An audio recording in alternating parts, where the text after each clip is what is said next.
Hello everyone and welcome back to my channel. So if you haven't already, please go and like and subscribe to my channel. This helps me so much to create more videos for you guys and to get the word out there to help everybody know some basic steps on natural herbal remedies. So it is officially springtime. It is now April and everything is beautiful. The flowers are blooming, the bees are out and about, and it's amazing. But also, so is the pollen. The pollen is everywhere right now. Everybody I've talked to is struggling with like sore throat, itchy, watery eyes, just a lot of discomfort because of all the seasonal allergies, and I get it. I'm one of them that struggle with it myself, so it's definitely no fun, and you don't want that holding you back when it comes to spring activities of like picnics and flying kites or hiking, whatever you want to do. So today I'm going to be showing you guys a herbal tea recipe on allergies. So this is going to be super simple. It's basically just one part of all the base herbs and then a little bit of this and that in there.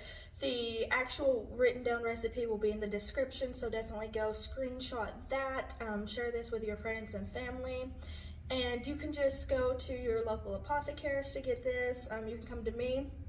I have all of these available here at the store, and it's just really simple. Honestly, it's just a basic, you know, allergy recipe. There are some more advanced ones out there. They are definitely great. They've got like 12 herbs in them and they are amazing. It's definitely more time consuming though to make that, and some of them are harder to find.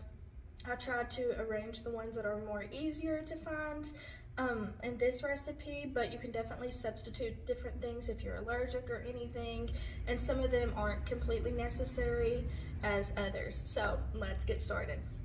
So for the base of this, we are going to be putting stinging nettle in here. So stinging nettle is amazing for allergies. Oh my goodness, it is life-changing. It doesn't have the most palatable taste, but the good thing is you can totally disguise that taste with so many herbs. We're talking like rose, cinnamon, just different stuff like that. It's definitely going to help it.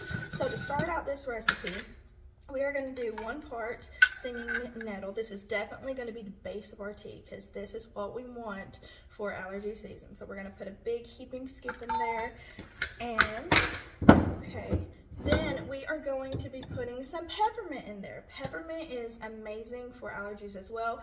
Not only does it give a good taste, cover up for the not so good stinging dead nettle, but it's also a very good natural expectorant if you got more of the allergies like in your lungs and just skunk up in there and you want to get that cleaned out. This is definitely the way to go. It's really soothing for sore throats. It just kind of opens up those sinuses, so we're going to do a big scoop of that as well. And then another one that is amazing that I do not think needs to be skipped is the oatstraw green tops. This is so good. So it's really anti-inflammatory, so it's really going to be good for those sinuses and to just flush out all of that gunk and everything. I'm going to put just a little bit more in there. It is definitely something you want to add in there. So one scoop of that. And then another thing, you don't have to do this if you don't want to. I find it very important. Mullein leaf. Mullein leaf is amazing because you can find this like wild everywhere, especially like where I live. I know it's like growing everywhere. It's in pastures, it's on woodlines, it's just everywhere. It is so amazing because you can do so many things with it. You can burn it as an incense throughout your house. I personally do that with peppermint and sage, and it just opens up the air passages and it helps you be more productive in your coughs, to just cough up the gunk in your lungs and everything. And it's just so strengthening to the lungs as well. But a little fact about the mullein, it has these tiny little hairs on there, so definitely be sure and strain this tea through either like one of them cloth tea bags, just put a little bit in there, or strain it through a coffee filter or a cheesecloth, because if you don't, these little hairs will get in the actual tea itself and they will irritate your throat, and we definitely don't want that at all.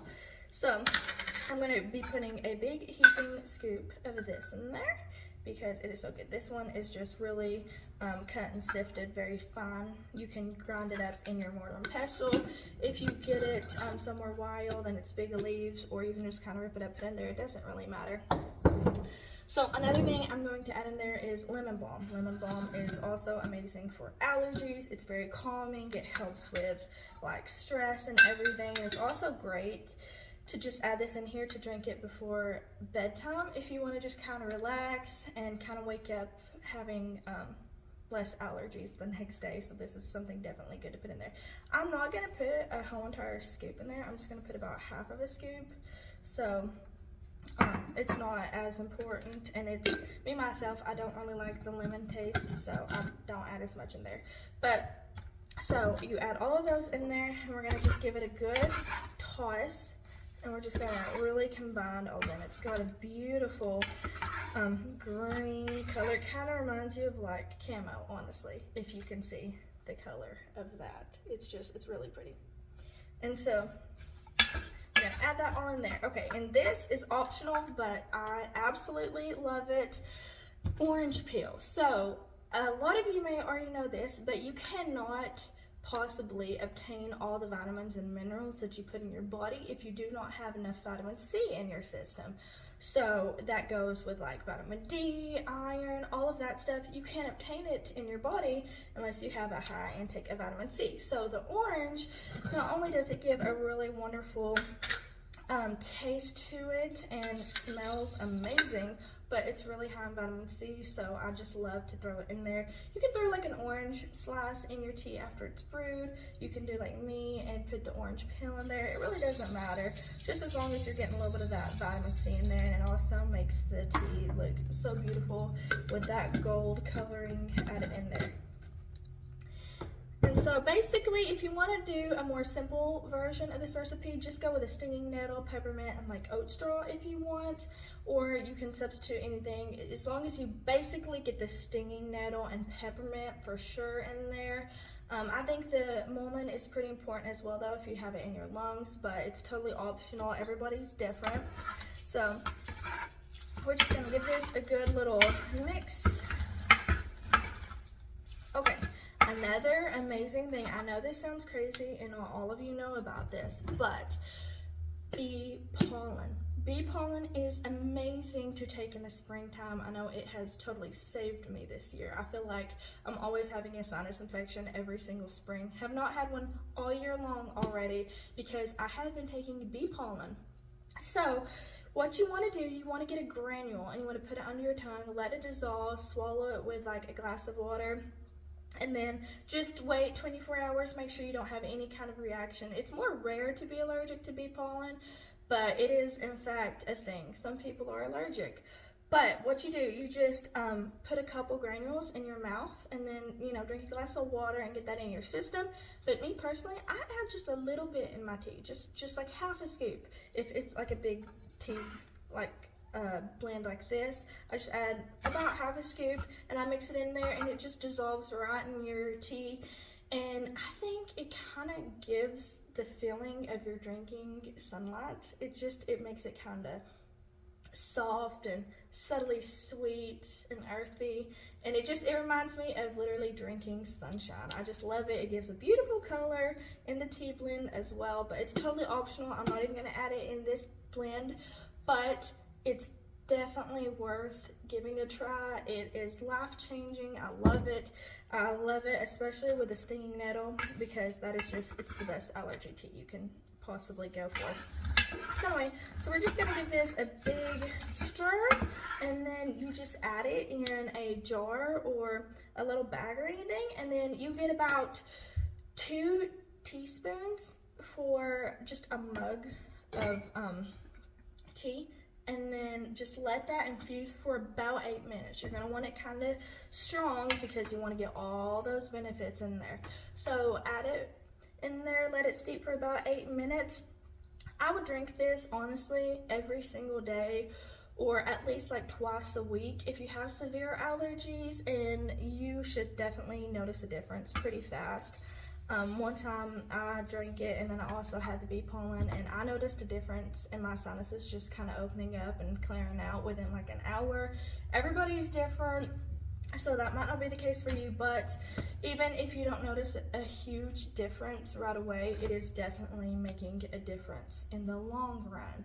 So this is everything you need for a base of an allergy tea, and I hope you guys try this because it is life-changing. You can substitute any of these you want in the recipe. I myself like to add rose for a really soft, sweet, subtle taste, or even lavender if you want this an evening blend. Spearmint also blends super, super nice with it if you don't like the peppermint. And there's so many ways to approach this. It's very versatile. Just as long as you have the base herbs for allergies and sinus problems, it's gonna be amazing. So thank you so much for watching this video. I hope you guys try this, and I hope y'all love it as much as I do. Please go like and subscribe if you haven't already. That means so, so much to me. And y'all have a wonderful day. Thank you.